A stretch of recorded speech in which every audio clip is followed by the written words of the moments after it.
नमस्कार. आकाशवाणी औरंगाबाद केंद्राच्या दुपारी 1च्या बातमीपत्रात मी वैभवी जोशी आपलं स्वागत करते. उत्तर प्रदेश विधानसभा निवडणुकीच्या सोमवारी होणाऱ्या अंतिम टप्प्याच्या मतदानाचा प्रचार आज संध्याकाळी संपणार आहे. या टप्प्यात 11 जिल्ह्यातल्या 51 मतदारसंघासाठी मतदान होणार आहे. मात्र समाजवादी पक्षाच्या उमेदवाराचा मृत्यू झाल्यामुळे आलापूर मतदारसंघासाठीचं मतदान 9 मार्चपर्यंत पुढे ढकलण्यात आलं आहे. या टप्प्यासाठी 45 महिला उमेदवारांसह 618 उमेदवार रिंगणात आहेत.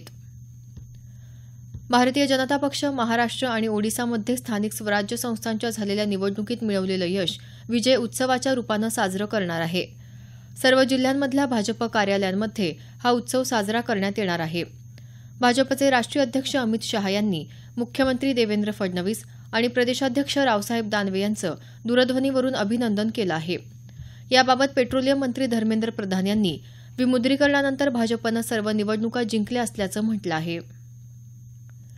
भारत बांगलादेश आंतरराष्ट्रीय सीमेवर गुन्ह्यांचं प्रमाण कमी करण्यासाठी सीमा सुरक्षा बल बीएसएफ आणि बांगलादेश सीमा सुरक्षा दल बीजीबीनं संयुक्तरित्या सीमेवर गस्त घालण्यास संमती दर्शवली आहे.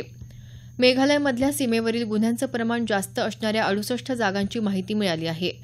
या ठिकाणी दोन्ही देशांकडून रात्रंदिवस पाळत ठेवण्यात येणार आहे. गेल्या वर्षीच्या तुलनेत जानेवारी महिन्यात भारताची स्टील निर्यात 3 पटींनी वाढून 8.89 लाख टन इतकी झाली आहे. गेल्या वर्षीच्या जानेवारी महिन्यात देशाची स्टील निर्यात 2.74 लाख टन एवढी झाली होती. स्थानिक स्टील उद्योगांना सरकार मोठ्या प्रमाणात प्रोत्साहन देत असल्यामुळे ही वाढ झाली असल्याचं स्टील उद्योगाच्या संयुक्त प्रकल्प समितीनं म्हटलं आहे. जानेवारीशिवाय उर्वरित 10 महिन्यांमध्येही 58.65 लाख टन स्टील निर्यात झाली असून गेल्या वर्षीच्या तुलनेत त्यामध्ये 71% वाढ झाली असल्याचं समितीनं म्हटलं आहे. मुंबई महानगरपालिकेमध्ये सत्ता स्थापनेसाठी शिवसेनेला पाठिंबा देण्याबाबत काँग्रेसनं कोणतंही आश्वासन न देता सध्या सुरू असलेल्या 5 राज्यांमधील विधानसभा निवडणुका होईपर्यंत थांबा आणि वाट पहा अशी भूमिका स्वीकारली आहे. पीटीआयनं दिलेल्या वृत्तात ही माहिती देण्यात आली. मुंबईत काँग्रेसला 227 पैकी फक्त 31 जागा मिळाल्या आहेत, तर 3 बंडखोर पुन्हा पक्षात परतल्यामुळे शिवसेनेचं संख्याबळ आता 87 पर्यंत पोहोचलं आहे. मात्र तरीही शिवसेना 114 या बहुमताच्या आकड्यापासून बरीच दूर आहे. डिजिटल व्यवहाराला चालना देण्यासाठी नांदेड जिल्ह्यात येत्या 6 मार्चला डिजिधन मेळाव्याचं आयोजन करण्यात आलं आहे. या मेळाव्यात डिजिटल व्यवहाराशी निगडीत बँका, विविध व्यापारी कंपन्या, शासकीय विभाग सहभागी होणार आहेत. यात रोखरहित व्यवहारांची माहिती देण्यात येणार आहे.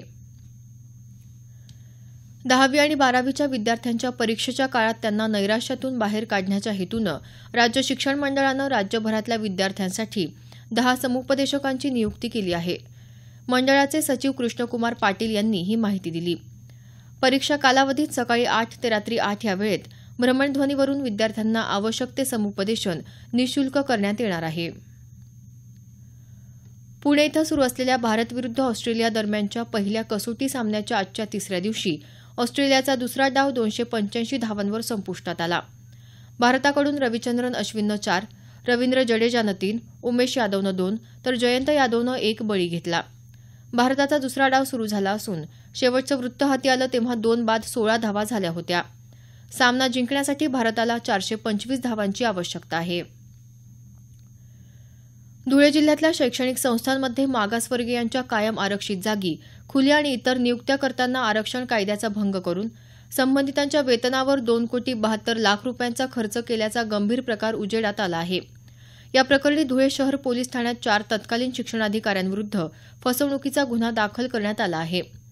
या संदर्भात धुळे जिल्हा परिषदेच्या माध्यमिक शिक्षणाधिकारी कार्यालयातील उपशिक्षणाधिकारी किशोर पाटील यांनी तत्कालीन शिक्षणाधिकारी B S. Suryavanshi, G N. Patil, G K. Padvi आणि सी.एस. परचुरे यांनी शिंदखेडा, बेटावद, कापडणे तसंच खेडे इथल्या शाळांमध्ये हा गैरप्रकार केल्याची तक्रार केली आहे. याबरोबरच हे बातमीपत्र संपलं. आमचं यानंतरचं बातमीपत्र सायंकाळी 5:25 मिनिटांनी.